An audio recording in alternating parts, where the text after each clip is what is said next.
Pizza pizza yummy yummy pizza. Hello friends, welcome to Mumtaz kitchen. आप भी यदि Domino's style pizza घर पर बनाना चाहते हैं तो इस रेसिपी को पूरा ज़रूर देखिए। इस वीडियो में मैंने एकदम शुरू से यानी पिज़्ज़ा बेस बनाने से लेकर पिज़्ज़ा बेक करने तक पूरी रेसिपी डिटेल में बताई है। इस वीडियो को देखने के बाद आप आसानी से घर पर ही पिज़्ज़ा बना सकते हैं।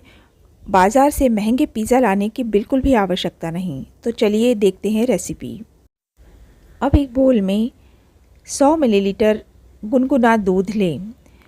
आप चाहें तो पानी का इस्तेमाल भी कर सकते हैं। फिर उसमें डालें 1 चम्मच शक्कर। शक्कर को डालकर उसे अच्छी तरह से घोल लीजिए। जब शक्कर घुल जाए तब इसमें डालें 1 चम्मच यानी 1 टीस्पून ड्राई एक्टिव यीस्ट। इस डालकर इसे अच्छी तरह से हिला लें और इसे ढककर एक्टिवेट होने के लिए 10 मिनट के लिए छोड़ दें। 10 मिनट में यीस्ट फूलकर इस तरह से ऊपर झाग के रूप में दिखने लगेगी। इसका मतलब है यीस्ट एक्टिव हो चुकी है। यदि इस तरह झाग ऊपर ना आए तो समझ लीजिए आपकी यीस्ट पुरानी है, उससे हम जैसा चाहते हैं वैसा रिज़ल्ट नहीं आएगा। अच्छे रिज़ल्ट्स यानी पिज़्ज़ा बेस अच्छा बने, इसके लिए मैं चाहूँगी आप पुरानी यीस्ट का इस्तेमाल ना करें। यीस्ट का अच्छे से एक्टिवेट होना इस बात पर भी निर्भर है कि आपने जो दूध या फिर पानी लिया है वह कितना गर्म लिया है। वह उतना ही गर्म होना चाहिए कि हम उसमें अपनी उंगली रख सकें। यदि वह उससे ज़्यादा गर्म होगा तो भी यीस्ट एक्टिवेट नहीं होगी, और यदि वह उससे कम गर्म होगा तो भी यीस्ट एक्टिवेट नहीं होगी। इसलिए प्रॉपर लुकवार्म वाटर या फिर दूध ही लेना चाहिए।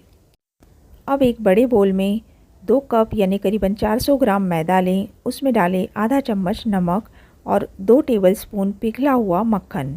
मक्खन यदि आप सॉल्टेड ले रहे हैं तो नमक की मात्रा थोड़ी कम कर दीजिए।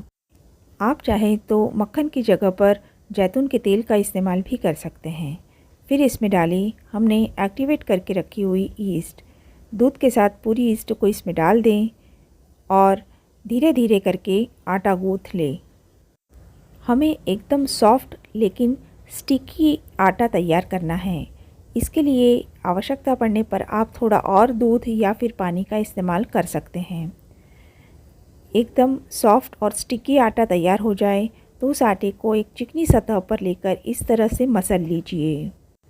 करीबन 4 से 5 मिनट तक अच्छे से मसलने के बाद उसका स्टिकीनेस चला जाएगा। आटा इस तरह से नज़र आने लगेगा।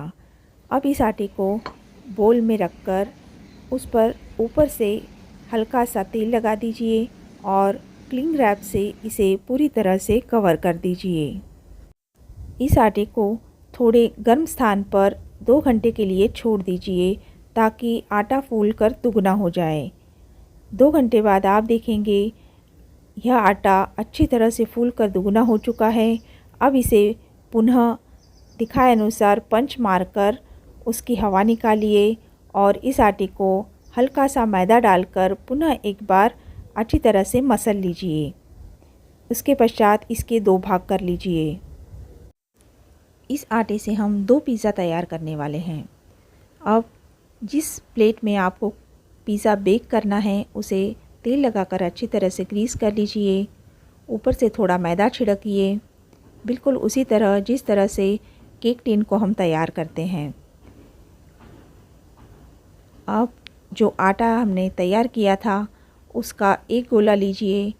उसे हाथों से अच्छी तरह से फैलाते हुए हमने जो प्लेट तैयार करके रखी है उस पर फैलाना है। ध्यान रखिए यह किनारे पर थोड़ा मोटा होना चाहिए। दिखाए अनुसार पिज़्ज़ा बेस को प्लेट पर पूरी तरह से अच्छे से फैला दीजिए। अब इसे गीले कपड़े से ढककर 10 मिनट के लिए छोड़ दीजिए। 10 मिनट बाद आप देखेंगे पिज़्ज़ा बेस पुनः अच्छे से फूल गया है। मेरे यहाँ पर इसी तरह फूला हुआ पिज़्ज़ा बेस पसंद किया जाता है, इसलिए मैंने इसके बीचों बीच कांटे चम्मच की सहायता से छेद नहीं किए हैं। आप यदि पतला बेस चाहते हैं तो उसे कांटे चम्मच की सहायता से थोड़ा छेद कर दीजिए। उसके पश्चात इस पर लगाइए पिघला हुआ मक्खन। मक्खन लगाने के पश्चात अब लगाइए पिज़्ज़ा सॉस। पिज़्ज़ा सॉस आप घर पर भी बना सकते हैं या फिर बाज़ार में भी यह हर स्टोर पर उपलब्ध है। फिर इस पर डालिए चीज़ स्लाइसेस। मैंने यहाँ पर 2 चीज़ स्लाइस को अच्छी तरह से टुकड़ों में तोड़कर पूरे पिज़्ज़ा बेस पर डाल दिया है।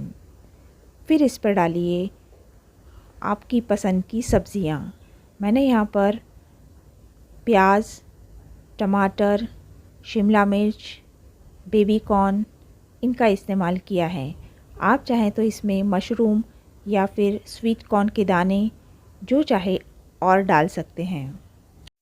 बच्चे पनीर भी बहुत पसंद करते हैं। आप चाहें तो इस पर छोटे छोटे पनीर के टुकड़े भी डाल सकते हैं या फिर वो सब्ज़ियाँ जो बच्चे बिल्कुल खाते नहीं हैं परंतु आप उन्हें खिलाना चाहते हैं तो इन सब्ज़ियों के नीचे उन्हें रख दीजिए। बच्चे पिज़्ज़ा के साथ ही उन सब्ज़ियों को भी चट कर जाएंगे।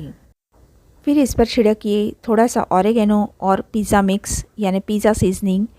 फिर डालिए मोज़रेला चीज़ जिसे मैंने घिस कर डाला है। फिर एक और लेयर दीजिए उन सब्ज़ियों की जो आप पसंद करते हैं या जिन्हें देखकर बच्चे खाना पसंद करेंगे। मैंने यहाँ पर प्याज और टमाटर की लेयर दी है। अब ऊपर से लगाइए थोड़े से जैलेपिनोज़ और पुनः थोड़ा मोज़रेला चीज़। इसे लगाकर ऊपर से अच्छी तरह से दबा दीजिए ताकि सारी सब्ज़ियाँ और चीज़ बेस में अच्छी तरह से लग जाए। अब माइक्रोवेव को कन्वेक्शन मोड पर रखकर 200 डिग्री प्रीहीट कर लें और इस पिज़्ज़ा को पुनः बेक करने के लिए रखें 200 डिग्री पर करीबन 20 मिनट तक। 20 मिनट में यह पिज़्ज़ा अच्छे से बेक हो जाएगा। या फिर चेक कर लें, यदि चाहें तो इसका समय 5 मिनट और बढ़ा सकते हैं। यह तैयार है यम्मीलिशियस पिज़्ज़ा।